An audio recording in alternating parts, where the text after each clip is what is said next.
Hey guys, Pump One Environmental with you here today. We're just going to take a little bit and we're going to go over basically the procedure for cleaning and maintaining one of your pumps that's on your site.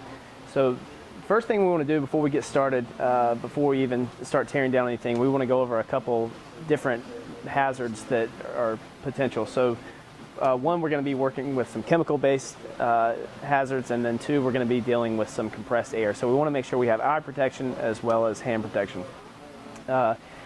First thing I want to talk about is the tote. This is the tote that we provide you guys with to do your soaking.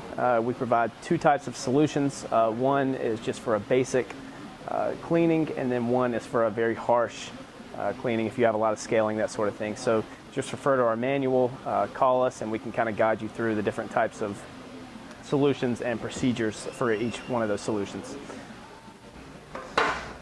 Once I have this off, I can set it to the side. I can take my pump removal tool, thread it on a couple turns here. Basically what I'm looking to do is just take the, once I have that off, I'm going to chuck this back up.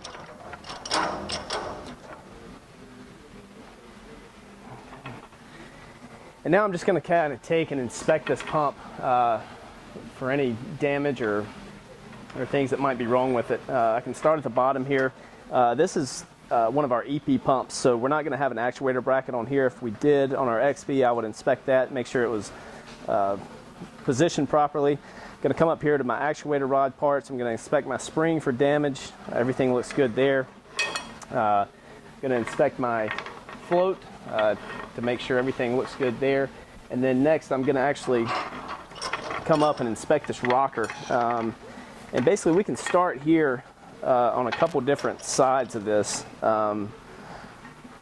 rocker, but if you can zoom in right here so we can see that. Okay, so now that we've zoomed in on this thing, I've actually got some compressed air going to the air poppet side. And what I'm looking for here is when I start to rotate this rocker, or pivot this rocker rather, I'm looking for any air ingression before I get to this 90-degree pivot point. So if I hear any air or see anything coming through, I'm going to know that this air poppet needs to be adjusted. So once I get above 90 and I start hearing some air ingression, that's fine. Anything above 90 is fine.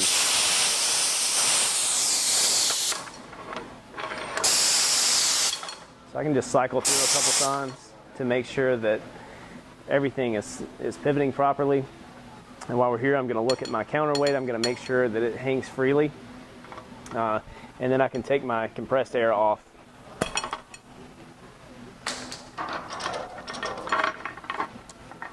And I can rotate this pump around so we can get a good view of our exhaust poppet.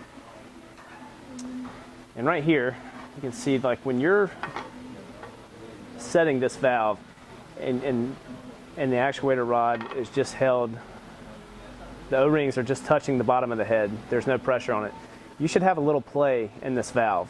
Where you want to make sure that this valve is properly set is when you take pressure and you put the pressure from the rocker to the bottom of the head, and then you try to move the exhaust poppet, you'll see that it doesn't have any play.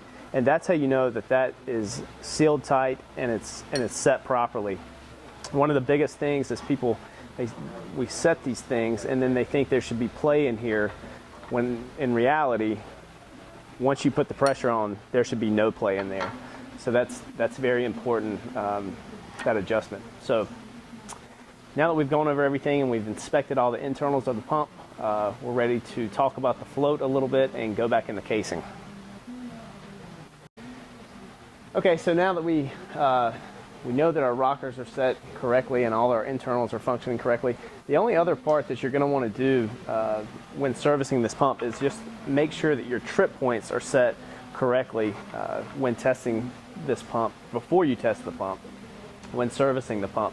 We're not going to show you in this video because we have extensive videos on how to set the float and if they're out of balance, what to do, how to adjust the magnets to achieve the trip points that you're trying to get. So refer to some of those for some more precise float setting and magnet adjustments. So what we've got here, going back together with our casing, what I've done, I've taken some white lithium grease and I've just applied it to the inside of my casings for the head and the bottom check valve. I've applied some to my head, and now I'm just ready to go back in the casing. All right, and then once that's in, I'm just going to flip this upside down, and I'm going to take my bottom check valve, and I always want to start this with this pump sitting vertical, and I'm just going to start screwing it in. All right, so once I'm started, I can take this pump and I can put it back horizontal and lock it in the vise here. Again, very important that I'm locking the head in the vise. And then I can take my bottom check valve wrench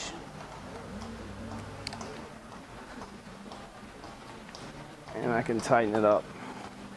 The seal is made, so all I'm looking for is to when this seat, the rim of this seat meets the bottom of this casing, I know that it's tight enough and there's no reason to go any tighter. We're ready to put this thing in our test station now and test it to make sure everything checks out, so refer to that video to check out the testing process. Thanks, guys.